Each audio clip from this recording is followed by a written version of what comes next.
Hello, everyone. Welcome to Conversations with Sekani, a podcast for people in their 20s who are trying to figure out life and not get lost along the way. Today's guest is Matthew Jenkins, author of Beat Up by God, a cancer survivor and an advocate for faith and mental health. After surviving cancer, facing chronic illnesses, job loss, a failing marriage, and reaching one of the darkest moments of his life, Matthew discovered a renewed sense of hope and purpose through faith. Today, he helps others navigate suffering, spiritual doubt, grief, and life's hardest season with honesty and compassion. Matthew, welcome to Conversations with Sakani. It's a pleasure to have you on. Thank you. I'm glad to be here. All right. So, yes, Matthew, can you take us back to your 20s basically? What was life like then? And what were the things that, shaped who you are today? Yeah, so when I was in my early 20s, I thought I had a pretty clear plan. I was in Army RTC, had a scholarship, and expected to serve in the Army for 20 years as my career. Then I was diagnosed with a rare lymphoma, and that whole picture collapsed. I'm sure a lot of your listeners know what it feels like to have a plan fall apart, even if the details are Mm. different. I was a sophomore in college and spent years dealing with anger that I didn't realize related to the collapse of my career. Oof. All right. Wow. Like you mentioned, you were diagnosed with cancer, and I believe it must have been a really tough time for you. So, how were you able to navigate this life-changing uh life-changing sickness? How were you able to navigate it, and how did it, reshape your outlook? Yeah, so it I always had strong faith in God, and Mm. that's what got me through it in the meantime. But what I didn't realize until about the last year was I was carrying anger towards God for losing that career plan that I had. Um, and so it's still shaped my life in that I'm finally moved past it after almost 20 plus years. Um, One of the hardest things was not just getting the cancer, but it was losing the future that I had that I was building. I had to grieve for the life that never happened. Mm. Wow. You mentioned that you were angry towards God, actually. And I believe that this is totally relatable, especially for people out there currently who are passing through something life-changing also, and maybe some life challenges, right? Hmm. So if looking back, right, what would you say kept moving you? I mean, what kept you moving towards, these darkest moments? What were the things that helped you move forward during those hard moments? You know, a lot of it was faith in God. If it weren't for that, I don't know that I would have gotten through it. But outside of that, I had a lot of family support. Um, in hindsight, I really should have been in counseling long before I was. Definitely a mental health advocate now. Um, I think that most people probably need counseling just to work through whatever their difficulties are. So many of us, especially in my opinion, men, try to deal with it on our own, and very often that's not healthy in my opinion. And I wrestle with that in my book, in one of the chapters. Hmm.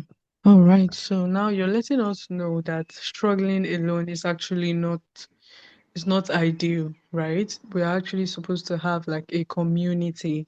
That way it just helps you feel like you belong somewhere. And also you mentioned faith in God. That was what helped you during those hard moments. Now I want us to talk about your journey, right? Your journey with God and the work you do today. So first of all, why do you think so many people, struggle to be honest about their mental health, especially in faith communities? Well, I think that in a lot of Christian circles, there's a sense or a belief that if your faith was strong enough, you wouldn't have depression or anxiety or these mental health issues. Um, but I think science has shown us that they're truly a chemical imbalance. My chemo was given directly into my brain, and that's where I believe that my depression and anxiety came from. But to answer your question, it's really that the church just seems in a lot of cases to say, well, trust God and you'll get over it. And that's not always the best answer. Sometimes it's medication or sometimes it's counseling, sometimes it's both. It looks different for everybody, obviously, but um, I think the church needs to do a better job of really encouraging people to get the mental health treatment that they need. All right. Wow. Okay, so I like that I like that you had to say this honestly, because normally, or I would say usually, when it comes to mental health and faith, right, or let's say church, they always tell you pray. Just pray to God and things will get better, right? It's not like it's not true, but sometimes people actually do need more than that, like therapy. I mean, they need medication sometimes too, depending on the level at which the person's mental health is, right? So I like that you told us that sometimes faith is good, right? But we also need to, touch on other things that could help with the mental health. So something I would like to ask you is, what have your darkest season taught you about God that your easiest seasons never could?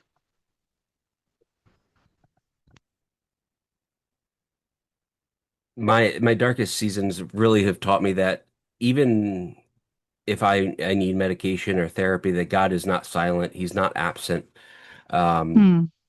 in March of 25, I reached the lowest I've ever been and very seriously contemplated taking my own life.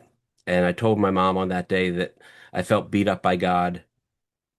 And that was really, that's where my speaking and my book come from. It's a place that is intended to be raw and honest and really um, show people that you might know the verses, you might sing the songs in church, and but you're still struggling. And there is a place that you can have an outlet, um, and that even when God feels absent, he is still there. He's still faithful.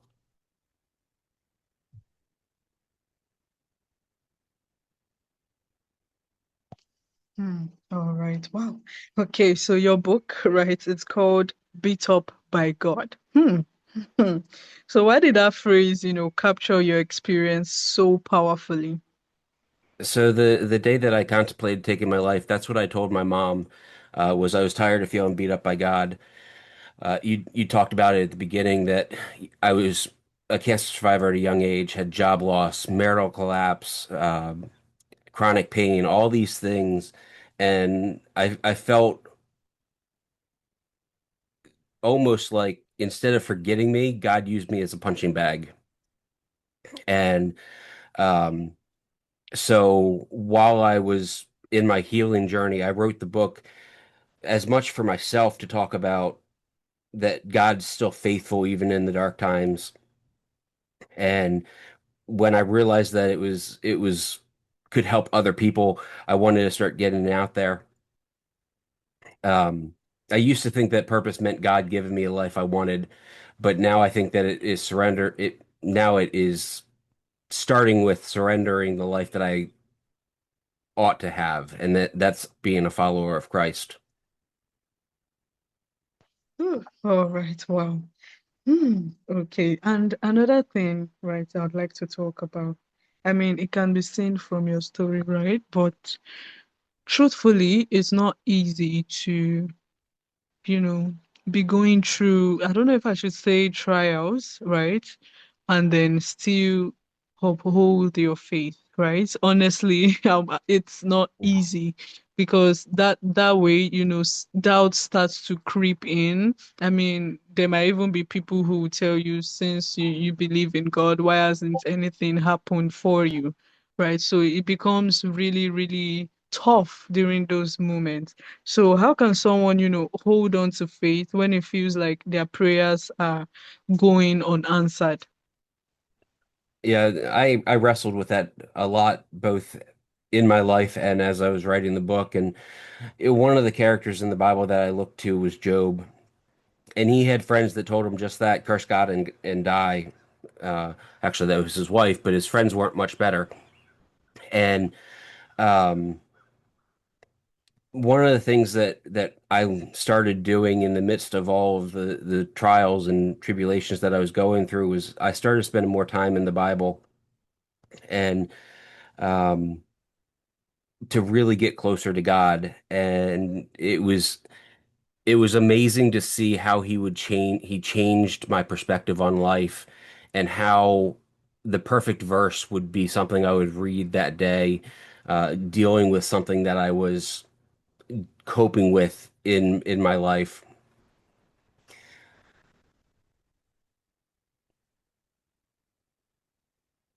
Oh, all right. So yes, thank you, Matthew, for sharing that wonderful one with us, actually. And I would like to ask, right, looking ahead, since writing your book, right, what has been the most meaningful response you've received from a reader? I've had a friend that was going through a really dark time and was on the verge of losing their faith, and the book has helped them turn back to God and really see that He's still in control, even when it feels like life's out of control. And um, I wrote the book in a very raw and honest fashion, and I wrote it from a place not of being uh, completely healed, but it was written as I was healing. Uh, I mentioned marital collapse, and when I started the book, I was just separated. By the time I finished the book, my divorce was almost finalized, and I did not want the divorce to go through. And so I wrote it so that people could really see that, look, I can be angry or upset with God and still trust him, and God can Mm, handle that. We don't have to put a face on. So many of us, when we're at church or school or work, when someone asks you how you're doing, you say fine or good or mm, whatever the case may be. And um, God can handle us being real and saying, I'm not doing okay, God. I'm not okay with this. mm. Oof, all right. Wow. I like that you said, God can actually handle us being real. Right. So I'd like to ask, what impact do you hope your story has on the next generation?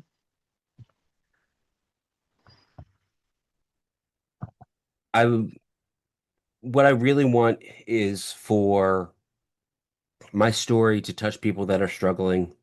Um, anyone that is contemplated suicide, if they get a hold of my book, I want them to find hope, um, and not go through with it.